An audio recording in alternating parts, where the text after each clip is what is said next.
Tipperary, very, very disappointing season from their perspective. Lost every game in the Munster Championship. Fairly poor league campaign as well. I think they might have got to the league semi-finals, or maybe they didn't, off the top of my head. But generally speaking, quite a disappointing season from a Tipperary perspective. Colin Bonner's obviously now gone. Liam Cahill's coming in there as well, which is fairly interesting. But, while Liam Cahill coming in looks good for the future and looks good for next year, at the same time, like, Tipperary seem to be in quite the mess at the minute.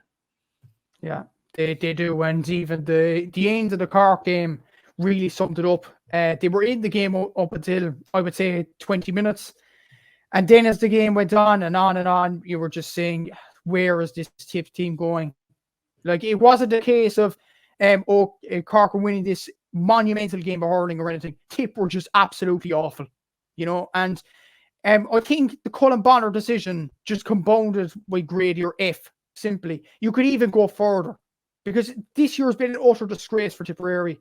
The way they, against Limerick and against Waterford, they were pretty good. But against Clare and Cork, at times it was comical what happened with the Tipperary defence, particularly summed up by the point, the third goal, the Tim O'Mahony goal for Cork. Where was the Tip defence? I mean, jeez, Liam Sheedy must have been choking his coffee looking at that. I mean, what was that? Like, we were talking about Liam Sheedy not giving the young players the credit they deserved last year, but at the same time, his teams were organised. I don't know, was it the players just not listening to Colin Bonner, just wanting a out, player power or whatever, or the tactical decisions in the background just weren't there for Tipperary this year?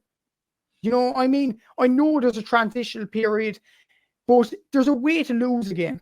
And Tipperary lost against Clare and Cork, particularly in a really, for Tipperary's standards, it was a disgraceful manner of the way they lost the games. And what happened behind the scenes as well compounded the season. I do think they'll improve under Liam Cahill next year, but for now, it's an outright F. They've been absolutely, for their standards, for winning so many All-Irelands in the past. They were All-Ireland champions in 2019, let's not forget. And they were an utter disgrace this year. And Tipperary fans even walking, Semple Stadium looked like a ghost town during that Cork game. And you could see what happened. You could see why after what happened on the pitch.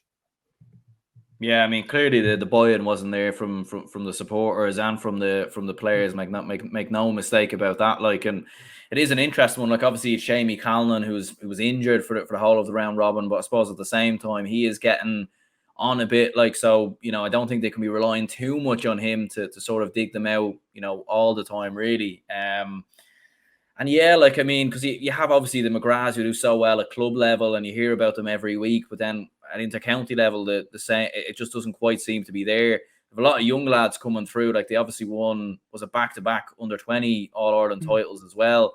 Do you know that way? So, like, they have a very, very good team, and they have a lot of quality there, but for whatever reason, they just can't seem to get it right at the minute.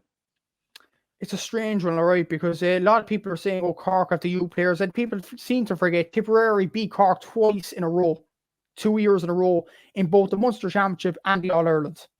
So the quality is there for Tipperary. I just think the young players, and Liam Sheedy's at fault for this last year as well, that they kind of brought in the young players too late in a way.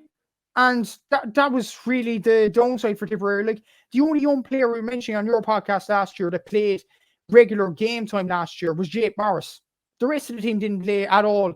There is some positive, like Craig Morgan at cornerback is a decent player enough, but their main players just didn't step up. And you were mentioning the McGraths. I think John was injured this year.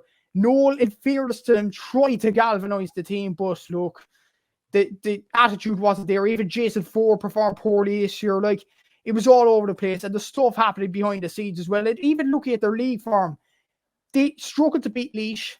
Their only big win really was against Kilkenny in the league. They lost every other big game. So they only beat one good team this year, and that was Kilkenny. And that was a lucky win as well. So, it was an awful year, really, for Tipperary. They performed well in patches against Limerick and Waterford, but as an overall year, looking at it in 2022, for Tipperary standards, they were nothing short of a disgrace, really. Yeah, do you think Liam Cahill will get a tune out of those lads going into next year? And do Do you think Tipperary could be back up there competing and I suppose fighting at the highest level in both Munster Senior Hurling Championship and the All-Ireland Senior Hurling Championship as well? Like, let's not forget, their history of winning All-Irelands. They're one of the most successful teams of all time in terms of winning All-Ireland Senior Hurling Championship. So do you think Liam Cahill could get a tune out of those lads next year?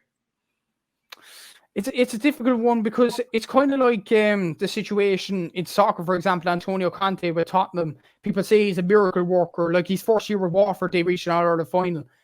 But with this Tipperary team, I think there's a lot of work to be done. I would think there's no better man, no mistake about it. Liam Cahill's an excellent coach. But I do think there's going to be a lot of work. He integrated these players again. And the stuff that happened behind the scenes as well. I mean, that would... And the quality of Munster is kind of getting better and better. Clare improving. Waterford are bound to improve this year. They kind of got a few harsh enough breaks now this year. Cork under Pat Ryan will improve. Limerick are obviously a god of a team.